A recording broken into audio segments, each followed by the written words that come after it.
At first, you think it's the mountain settling again. Wood complaining in the cold, that deep, hollow sound that travels through old beams when the temperature drops too fast. You sit perfectly still in your chair, hands folded in your lap, listening to the wind claw at the shutters like it's trying to peel the house open. Then it happens again. 3 slow knocks. Not wood, not wind, deliberate.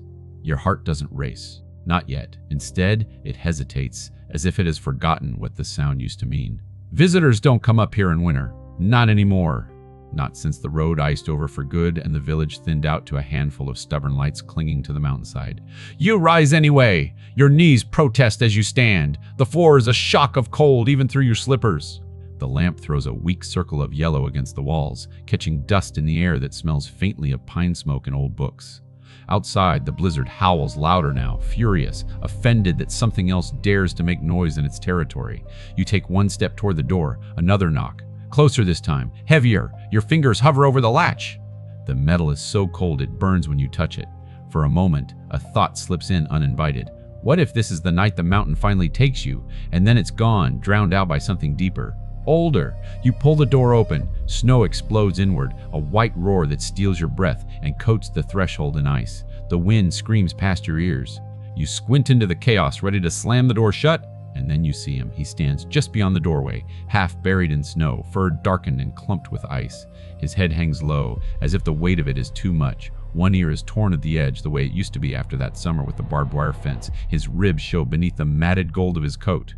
Age has dulled the shine, carved lines into his face that weren't there before. But he's standing, still standing. The storm bends around him like it recognizes something it cannot move. For a long second, neither of you breathe. Your hands begin to tremble, not from the cold. The world narrows to the space between your eyes and the shape in your doorway. Snow gathers on his back, melting slowly into his fur. He lifts his head just enough for you to see his eyes. They are tired. They are familiar. Your mouth opens, but nothing comes out. The sound you try to make collapses somewhere behind your teeth. Your gaze drops, drawn by instinct to his neck. The collar is still there. Cracked leather, faded blue stitching. The brass tag dulled by time but unmistakable in its shape. You had punched that extra hole yourself 12 years ago because it had been just a little too tight. Your fingers move without permission. They reach forward, brushing the collar. The contact sends something sharp and electric through you, as if you've touched a live wire buried under skin and memory. Your hand freezes there, resting against fur that is rougher than you remember, thinner, but real. Too real. No, you whisper. The word fogs in the air between you. It feels fragile, breakable. The dog exhales, slow and deep, and his tail gives a single, weak sweep against the snow. Not excitement, not demand, recognition. Your knees buckle. You grab the doorframe to stay upright, wood biting into your palm. The storm surges, trying to shove its way inside, but you don't feel it. You don't feel anything except the way your pulse thunders in your ears, loud enough to drown out the wind. This cannot be happening. 12 winters, 12 summers. You watched the search parties fade. You folded the missing posters until the ink bled. You packed his bowls away when they stayed full for weeks. You learned how to wake up without listening for his paws on the floor. You learned how to live in the after. And now he's here, at your door. The dog shifts his weight, swaying slightly, and that's what finally breaks the spell. You step back, tugging the door wider with a strength you didn't know you still had. Come in, you say, though your voice barely survives the cold. Please, come in. He hesitates. Just for a moment. His gaze flicks past you, into the warmth of the room, then back to the storm, as if measuring distances only he understands. Then he crosses the threshold. The door shuts behind him with a thud that sounds final, absolute. The storm is cut off, reduced to a distant roar. The dog collapses onto the floor, not dramatically, not with a cry. His legs simply fold, the way a mountain finally gives up a boulder it's been holding for too long. His breath rasps. Snow melts into a dark halo around him. You sink down beside him, skirts pooling on the floor, hands hovering uselessly over his body. You don't know where to touch first. His side rises and falls under your palm. The rhythm is uneven but steady. Alive. You press your forehead to his neck. The smell hits you all at once. Wet fur, cold earth, something wild and clean beneath it. It is not the smell of a house dog. It is the scent of survival. Your shoulders begin to shake. Tears spill down without asking. They drop into his fur, vanish there. You don't wipe them away. You don't try to stop the sound that escapes your throat, somewhere between a laugh and a sob. I buried you, you whisper into his coat. I buried you in my head. The dog shifts, pressing his weight closer, anchoring himself against you as if afraid the floor might disappear. His tail thumps once against the wood. A memory flashes, uninvited. Sunlight on snowless ground. His younger body racing ahead on the trail, turning back every few steps to make sure you were still following. A bell on his collar, ringing bright and sharp in the thin mountain air.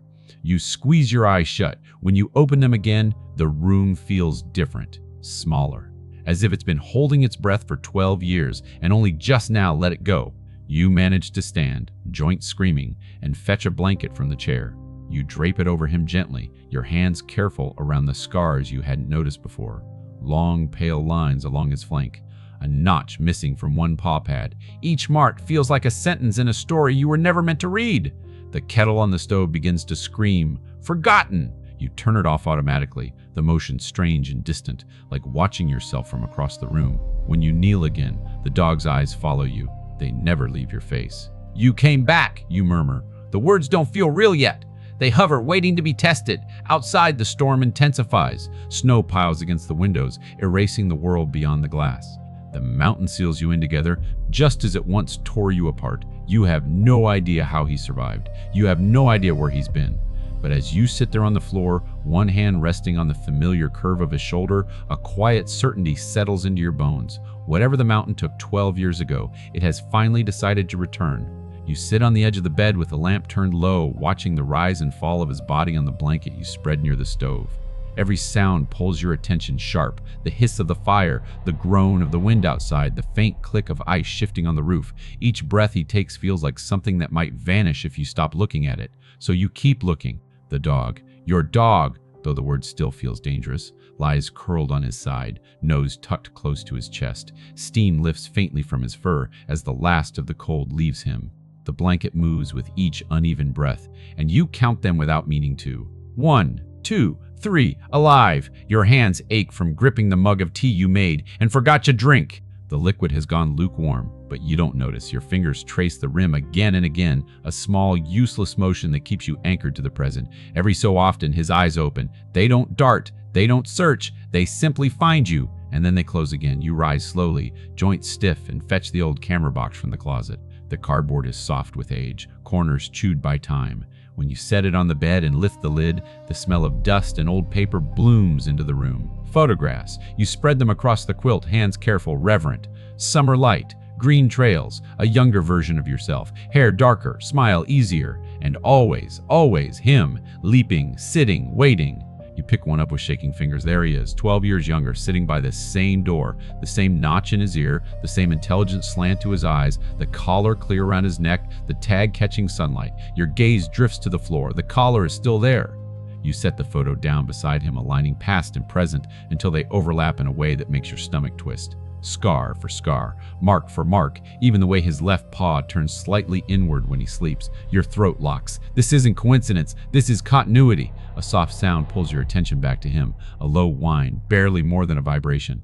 His legs twitch, paws scraping weakly against the floor, as if he's running in a place only he can see.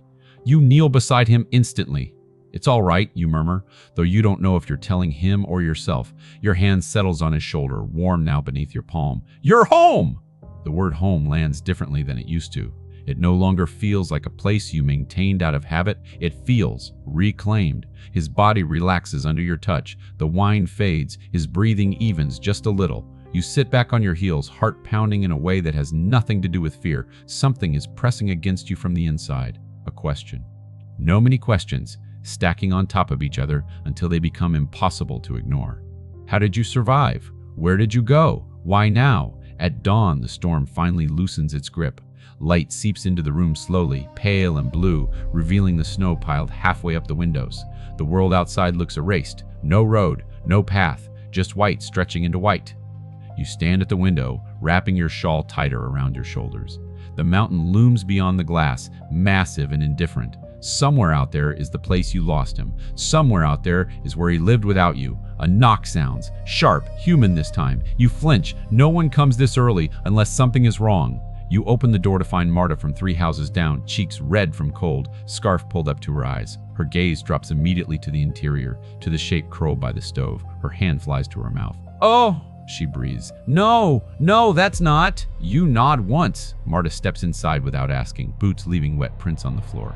She crouches slowly, as if afraid the dog might vanish if she moves too fast. That can't be him, she whispers. It's been, how long? 12 years, you say? She shakes her head, short and sharp. The avalanche took everything on that side of the ridge. We searched for weeks. I know. She looks up at you then, eyes shining. He's old. Yes. And alive. Yes. Marta sits back on her heels, laughter bubbling out of her in disbelief. The mountain gives nothing back, she says. Everyone knows that. Your gaze drifts again to the window, to the endless white. Maybe it does, you reply. Just not all at once. By midday, word spreads. In a village this small, it always does. Old Thomas comes with his cane and his memories. He squints at the collar, fingers tracing the scars along the dog's side. These marks, he mutters. That's not from living near people. No, you say. A younger man. Luca, the one who maintains the radio tower, kneels to examine the dog's paws. See this wear? He says. Stone, not road. He's been moving high. Very high. They talk around you, voices layering over one another. Valleys, ridges, old maps brought out and smoothed on your table, fingers tracing routes that make no sense, paths that shouldn't sustain anything for more than a season. He couldn't have crossed back in winter, someone says. He didn't, another replies. Look at him, he's exhausted. Whatever pushed him came recently.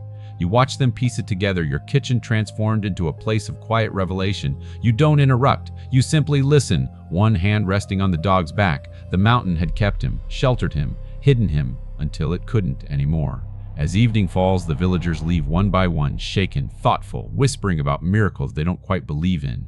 Silence settles back into the house. You lock the door. The dog lifts his head, eyes following you. I won't let them take you anywhere, you promise softly. Not again. He doesn't move. He doesn't need to. Outside, far up the slope, the mountain cracks. A deep, distant sound like thunder trapped under snow. You freeze because now you understand something you didn't before. He didn't come back because he finally found the way. He came back because the place that saved him is gone. Morning arrives quietly, as if afraid to disturb what has settled inside your walls. The dog wakes before you do. You know this because when your eyes open, there is weight against your calf. Solid, warm, real. His head rests there, chin heavy, breath puffing softly through his nose. For a suspended moment, you don't move. You let the sensation sink in, the simple, impossible fact of him choosing you as an anchor. Outside, the world has frozen into stillness. The storm is gone, but it has left everything sealed in white. Snow presses against the door in a smooth, unbroken drift, as if nothing has passed through in days, except him. You ease yourself upright. The dog's eyes open immediately, alert despite exhaustion. He doesn't rise. He just watches you, tail tapping once against the floor in acknowledgement. I'm here, you murmur, more instinct than reassurance. You make porridge and tear bits of dried meat into it, soaking them until they soften. He eats slowly, carefully, as if aware that food can disappear again without warning. You sit on the floor beside him while he eats, your back against the stove, the heat soaking into your bones. Every now and then, he pauses and looks up at you, checking. Still there. After breakfast, you wrap yourself in layers and open the door. The cold rushes in, sharp and clean. Sunlight bounces off the snow so brightly it hurts your eyes. The mountain stands revealed now, ridges carved deeper than you remembered, lines etched into its face like scars that never quite healed. The dog struggles to his feet. You don't have to, you tell him, but he's already moving, stiff but determined, stepping into the light beside you. His body language changes the moment his paws touch the snow. He lifts his head, his tail lowers, steady, his gaze fixes upslope, past the village toward the higher ridges where the trees thin and the world turns hostile. You follow his line of sight! Something tightens inside you. You fetch the old red scarf from the hook by the door and loop it gently around his neck, just above the collar, not to restrain him, just to mark him, to make him visible against the white. The snow reaches your calves as you walk, each step a careful negotiation. The dog moves differently, not faster exactly, but with purpose.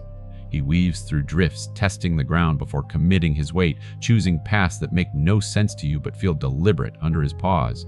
He stops suddenly. You nearly collide with him. His nose drops to the snow. He inhales deeply, then moves forward again, following something invisible, a line only he can read, a trail.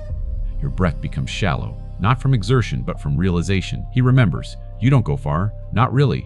Just beyond the last house, just far enough for the village to fall quiet behind you.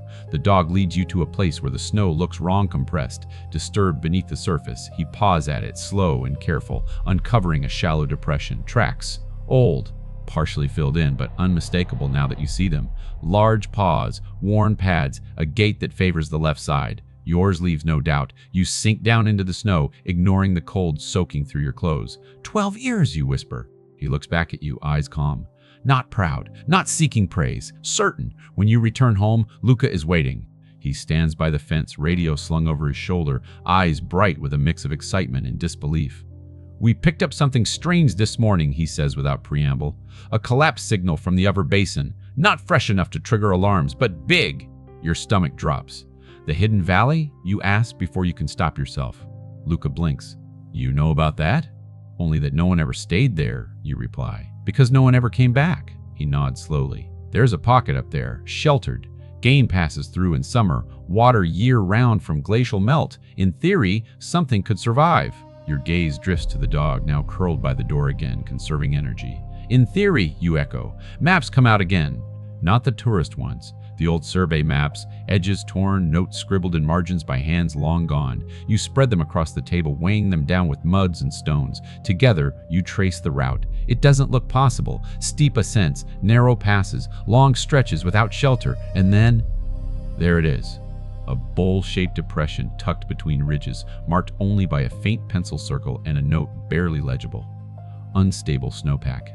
That avalanche, Luca says quietly. If it shifted the basin, it would destroy everything inside it. You finish. Silence settles between you. Your hand finds the dog's collar again, thumb brushing the cracked leather. You picture him running, older, slower, through a world collapsing behind him. You picture snow roaring down slopes, erasing paths he had memorized over a decade. No wonder he came home. Luca clears his throat. We should tell the others. There'll be questions. People will want to see him. Document this. You straighten. No, you say. He studies you. This is history. This is not a spectacle, you reply, your voice steady despite the tremor in your hands. He gave 12 years to the mountain. He doesn't owe it anything else.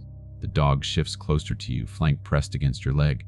Luca nods slowly. All right, but we'll need to check the basin, make sure there's no one else, no animals trapped. You look toward the window again.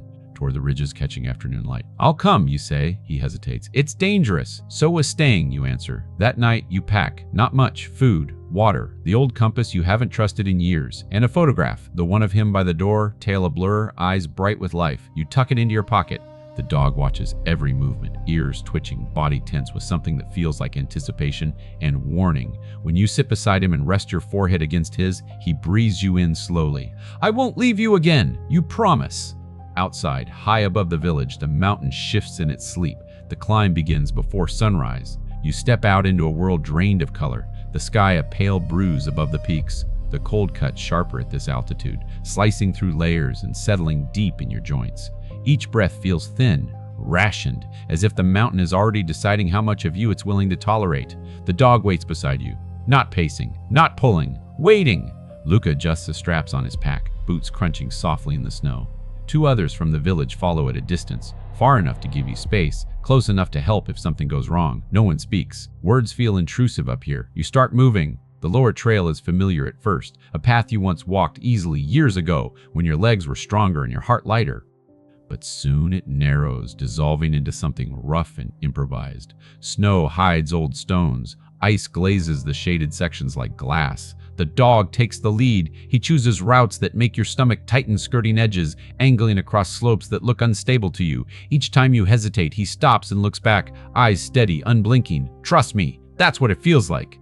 Your calves burn. Your breath turns ragged. The air smells different up here, cleaner, but tinged with something mineral, something ancient.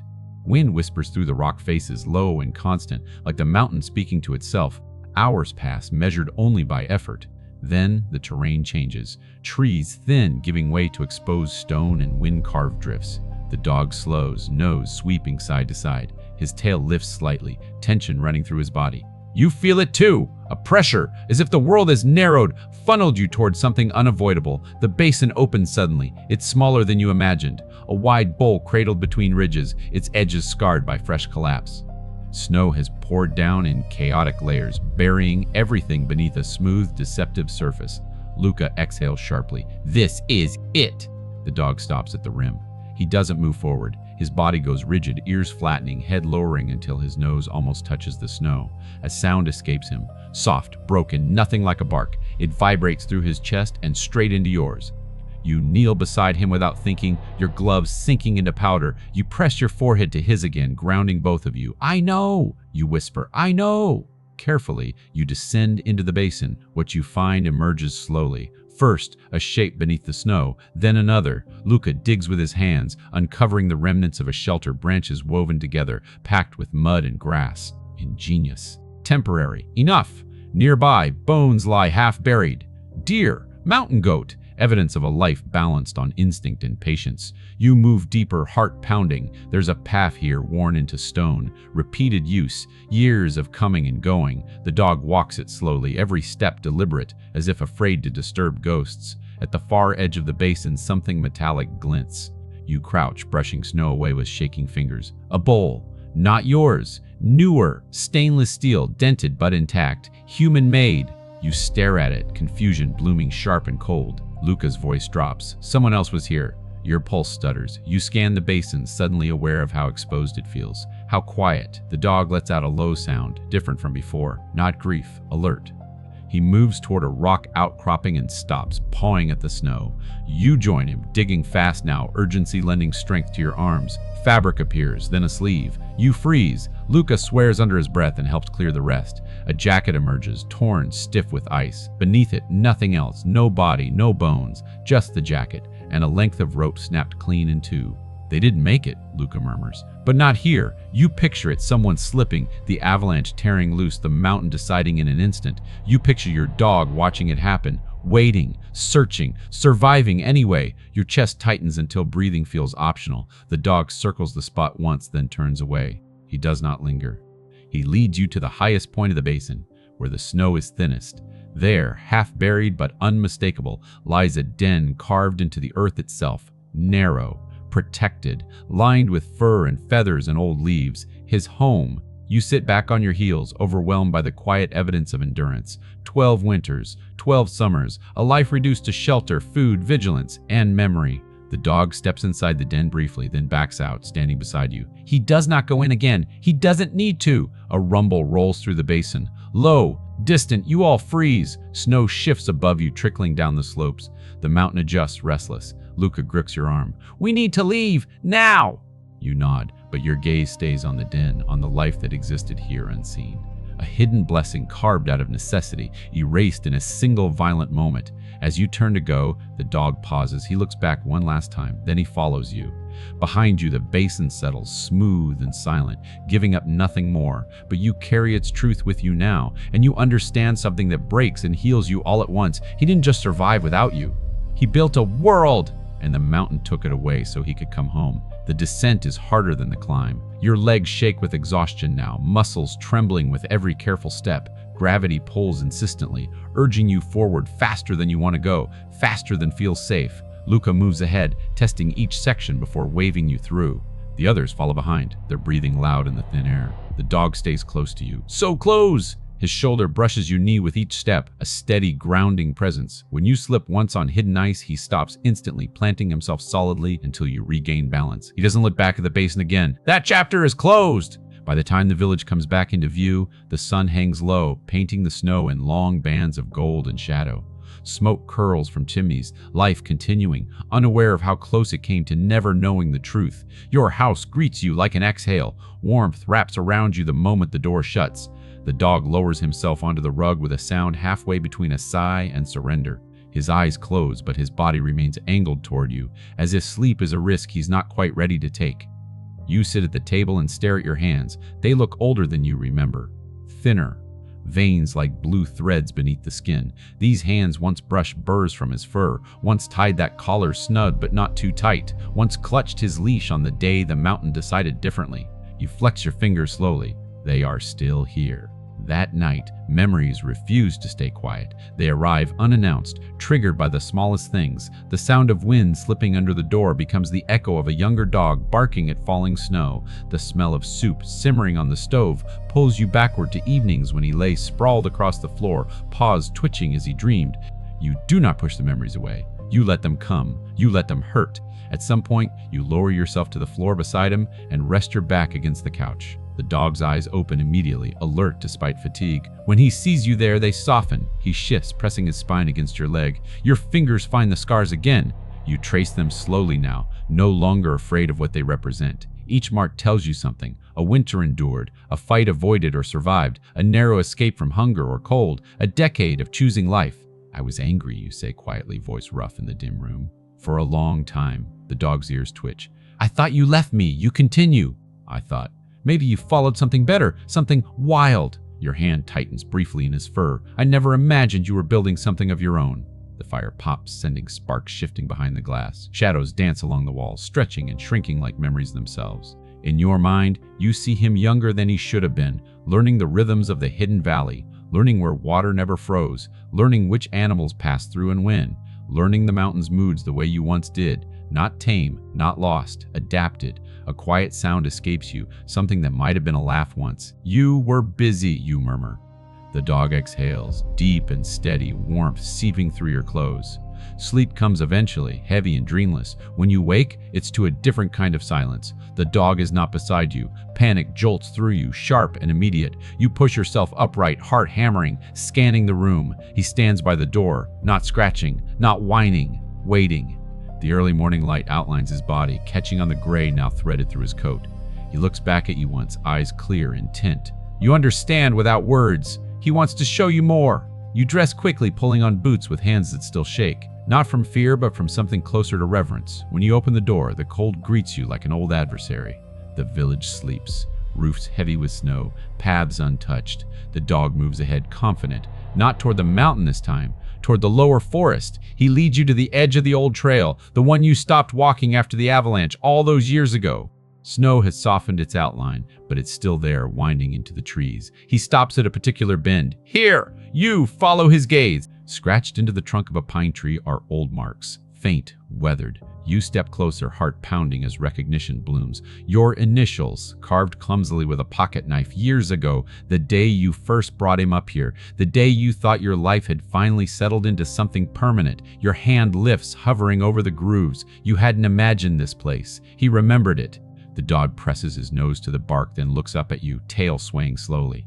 This wasn't just survival. This was remembrance. You sink down onto the snow, breath fogging the air, overwhelmed by the quiet proof of it. He didn't forget you in 12 years of isolation. He carried you with him. And now, standing at the edge of that old path, you feel the weight of a truth settle fully into place. The mountain didn't take him from you forever. It borrowed him. The first problem appears quietly. It arrives without drama, without warning, the way most real problems do. It's the door, not the door you open to the world, but the one that closes behind you. You notice it when you come back from the shed with firewood, arms full, breath puffing in the cold. The dog stands inside the house, rigid. His body is angled toward the door, head low, ears tipped back, just enough to signal unease. You step inside, you shut the door. The latch clicks. His muscles bunch instantly. He doesn't growl, he doesn't bark.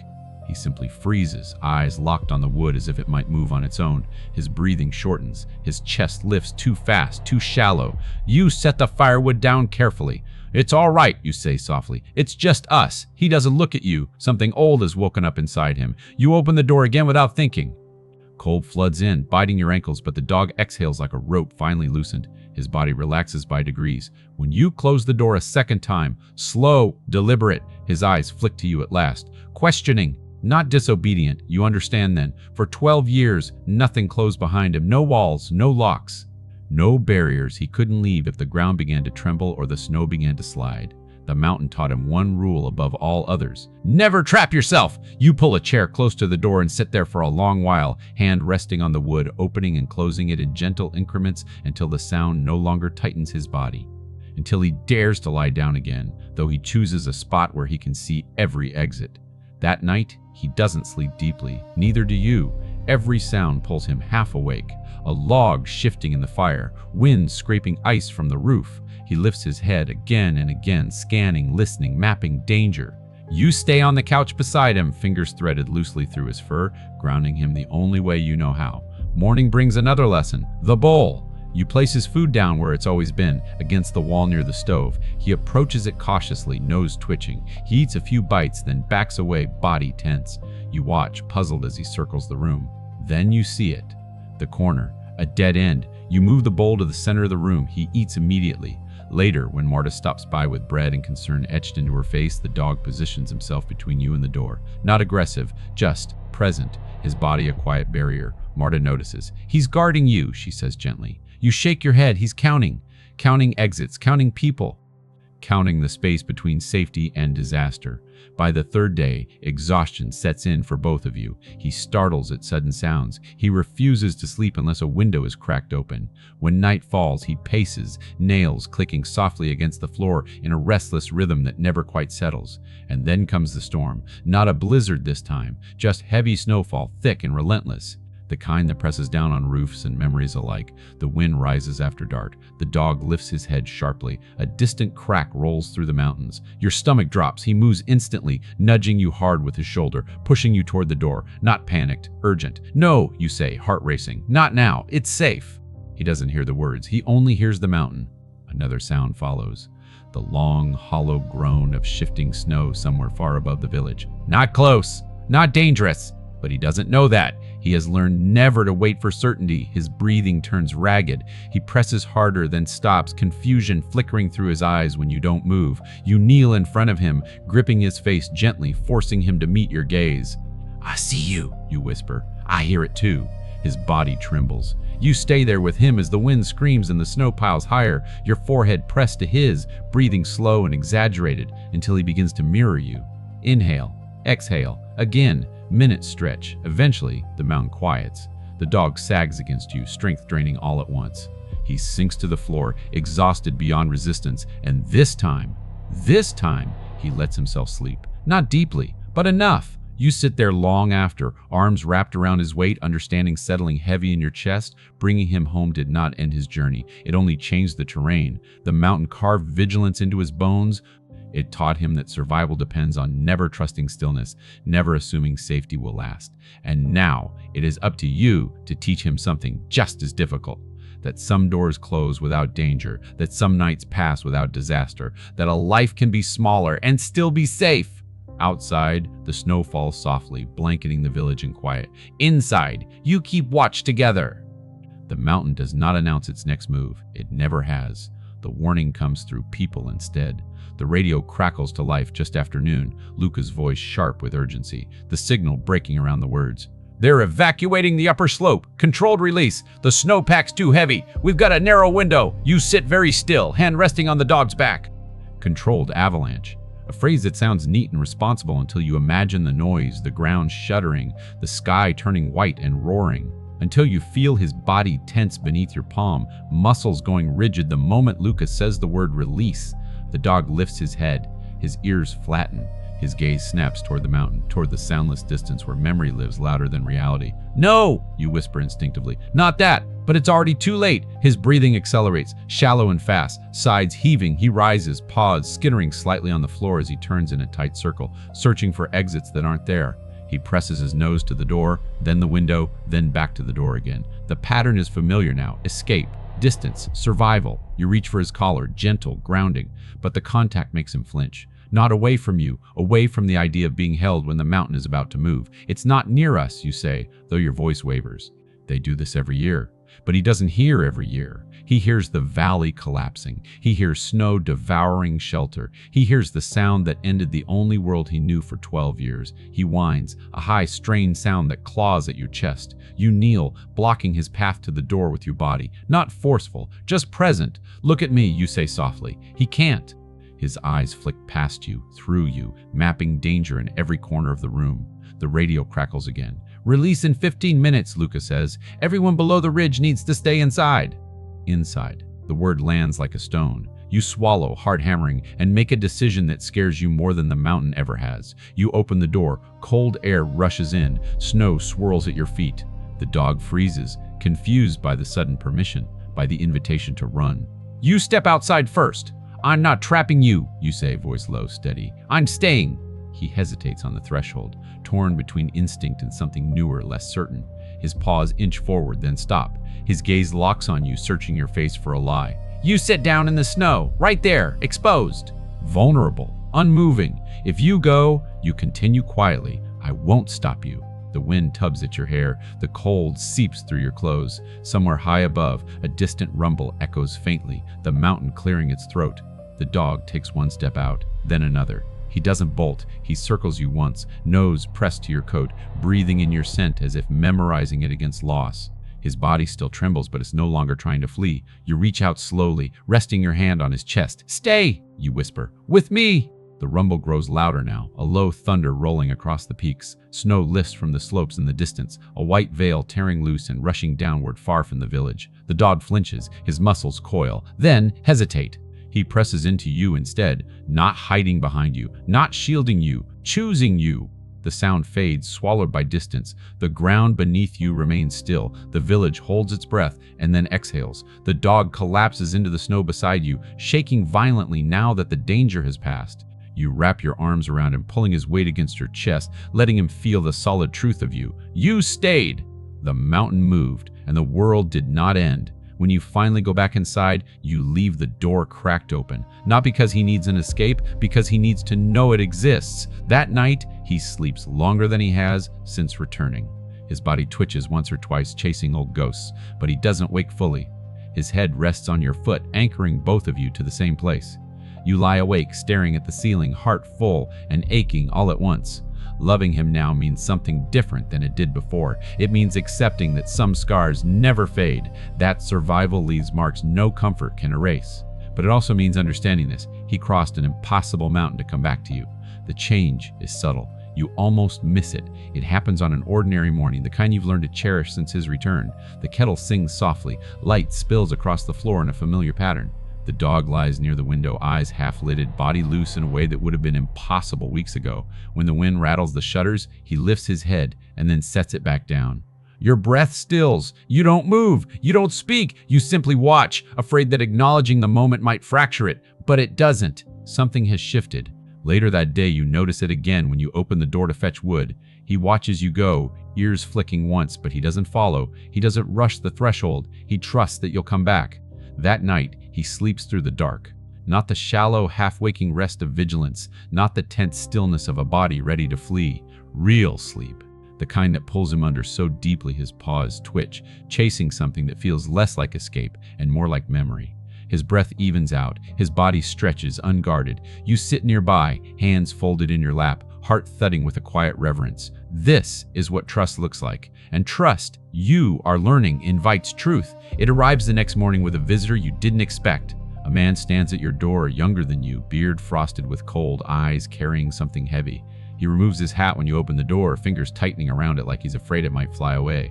"My name is Emil," he says. "I was told you have a dog, a golden retriever." The dog steps into view behind you. The man's face drains of color. "Oh," he breathes. "You're alive. Not the dog. You. Your pulse stutters. You invite him in. He sits stiffly at the table, hands wrapped around a mug he doesn't drink from. His gaze keeps drifting to the dog, who watches him with calm curiosity. No fear, no aggression. Recognition flickers there, faint but unmistakable. Emil swallows.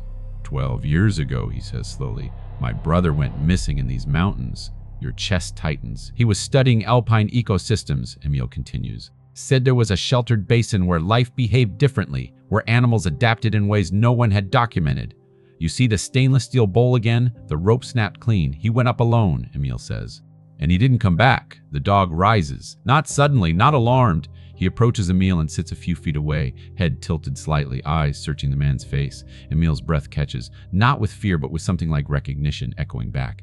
He talked about a dog, Emil whispers. A golden retriever that appeared one winter, said it followed him at first. Then stayed. Your hand flies to your mouth. Emil's voice trembles. He wrote that the dog saved him, warned him before slides, shared kills, kept him warm when the cold dropped too fast. The dog's tail sweeps once against the floor, slow, gentle. He said the dog remembered something else, Emil continues. Another life, another person. He wrote that if anything ever happened to him, the dog would go back. Silence fills the room, thick and reverent. Emil pulls a folded notebook from his coat. The pages are warped with age, edges frayed, but the handwriting inside is careful, deliberate. He slides it across the table toward you. These were recovered near the basin after the last collapse, he says. I think they belong with you. Your hands shake as you open it. Entries describe seasons passing, snow depths measured, animal movements tracked, and woven through it all. Him, The dog waits by the ridge every spring. He listens when I speak your name, though I don't know who you are. If the mountain ever takes me, I believe he will finish the journey for both of us." Tears blur the page. The truth settles fully now, clicking into place with devastating clarity. The avalanche didn't just destroy the valley, it took the man who shared it with him. And in losing that life, the dog lost his last reason to stay. He didn't wander back by accident, he was sent. Emil stands to leave quietly, understanding that his presence is no longer needed. At the door, he hesitates, then kneels and rests his hand briefly on the dog's head. "Thank you," he says simply. The dog leans into the touch, accepting it. When the door closes, the house feels fuller than it ever has. You sit on the floor, pulling the dog close, pressing your face into his fur. He rests his head against your shoulder, weight solid and sure. "You carried him," you whisper. "And you carried me." The mountain did not give him back empty. It sent him home with a story. And now you understand? This was never just a return. It was a delivery. The village changes once the truth is known. Not loudly, not all at once. It happens in small, careful ways. People stop asking questions that demand answers. They stop leaning too close. Stop treating him like a miracle that belongs to everyone. When they pass your house now, they lower their voices. They nod to you with something like respect. Not for endurance, but for stewardship. They understand, finally. He is not a story to be told. He is a life that is finished telling it. You keep Emil's brother's journal on the table by the window. You read it slowly, a few pages at a time, letting each entry settle before you move on. Some days you read aloud, your voice soft, steady, filling the room with words that once echoed only against stone and snow. The dog listens. He always does. When you speak the name written again and again in careful handwriting, his ears lift slightly. His tail moves once, slow and thoughtful. He does not search the room. He knows where that voice belongs now. Outside, winter loosens its grip. Snow retreats in patches, revealing dark earth beneath. The mountain exhales, shedding layers that no longer serve it. The sound of meltwater returns, threading through the village like a promise that life continues. Even after devastation, the dog grows stronger, not younger, stronger.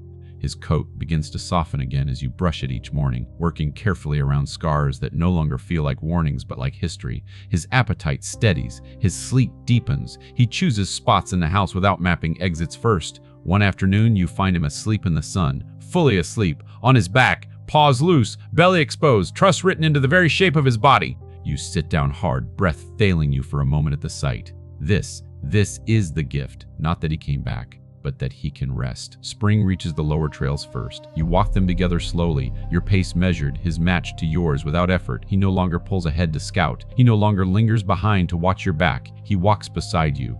At the old pine tree where your initials still mark the bark, you stop.